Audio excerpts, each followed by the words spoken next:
Hello, my name is Mark. I'm a concept artist and illustrator working for the entertainment industry. And here I'm trying to show you how you can create tension between two characters uh, inside one single shot or one single artwork. It is especially useful if if you are developing keyframes or layouts. Even for feature films or animated films, or if you have to work on storyboards, because there most of the times characters are in the main focus, and you can't really share much from the environment unless it is a special environment shot or scene shot. So I just plugged in the main shapes first. And here just to separate the two characters and the main background, and to create like two main focal points with the two characters. The one is obviously the main focus or main character, who should be like a bandit dude in the very foreground, and the secondary focal point is the cop, the sheriff, who just caught him standing in the door behind him. So we have a really creative focal point, and so the key is to create tension here. And I already created tension with placing the character, both of the characters facing towards us. So the bandit is facing the other way. I mean, showing his back to the sheriff, but we can still feel there's a connection between the two characters. The other thing what creates tension is you have to create some sort of hierarchy between the two characters, and you can do that between like with placing their eye lines compared to each other. So you can see that the sheriff's eye line is slightly higher than the bandit's eye line. So this means that in the visual hierarchy, he's a bit further up. And the other thing is, there's also, I mean, both characters are looking towards each other. They're not, I mean, the bandit can see the sheriff, but he obviously knows he's there. So yeah, you can see I just marked here the eye lines and two focal points.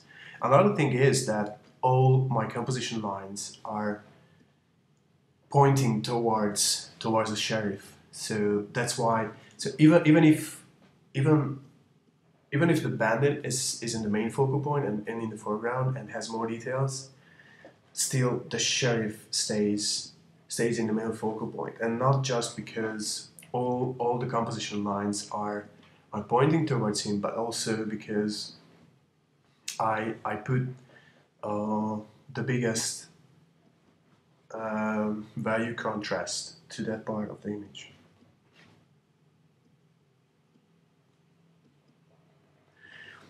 So I finished. I rarely start black and white. I start my images black and white, but I wanted to figure out the value structure first. In this case, so as a second step, I quickly created a couple of overlay and soft light layers and colored up the image just to have a warm, cool color contrast between the foreground, so the inside of the house, and the background, what gets the light mainly from the outside. Like the sheriff is surrounded by this really desaturated bluish light, and in the same time, the bandit is sitting in a more cozy, a more warm, more friendly surrounding what is the protecting environment of the house. So yeah, here I just started to separate it into different layers, because I wanted to have the bandit on a separate layer to be able to paint him separately. So I just cut him out, painted over that area, and And here I'm just picking the colors, what I already laid down.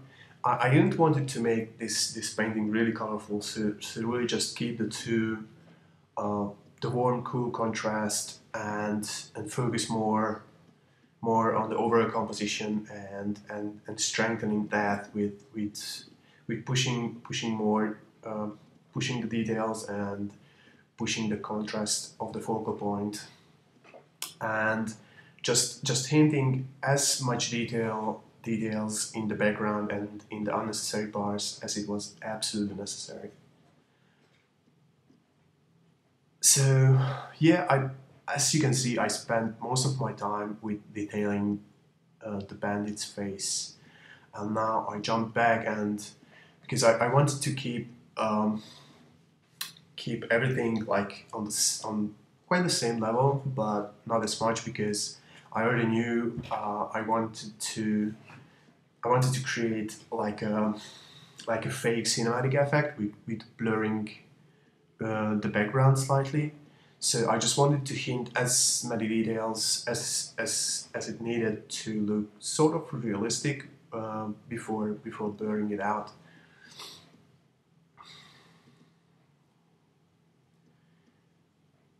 Yeah, I did some slight perspective corrections.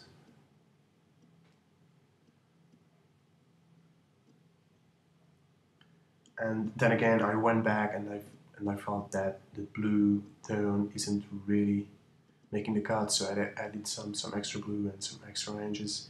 And here I already added that blur, so we can still feel that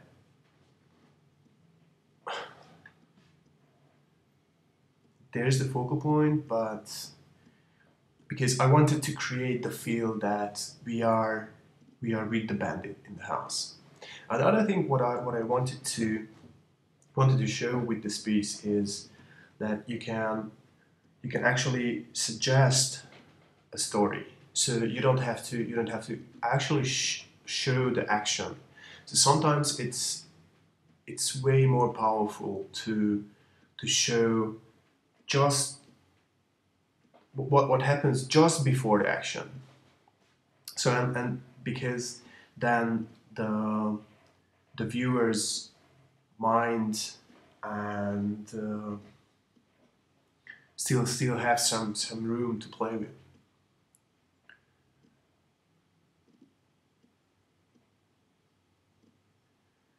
Some extra final detailing. As you can see, I added also some cinematic effects, some embers flying around, some smoke, what is most probably coming from the open fire in the room. So like a big oven or something. And I went back and just to have some bounce lights on the face and some rim lights on his head, just to tighten it up a bit more, even if it's sort of a cartoony kind of piece, but still I wanted to add enough details to make the character more believable, and especially his expression more believable. So yeah, and these are pretty much the finishing touches. So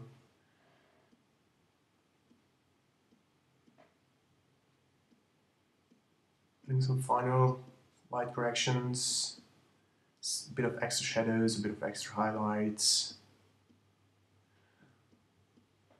doing some color balance as a final step, some color corrections, some value corrections to make it look more cool, adding a bit more contrast to the focal points, to the faces, to pop up even more, and it's ready. So thank you for watching, and I hope you learned something.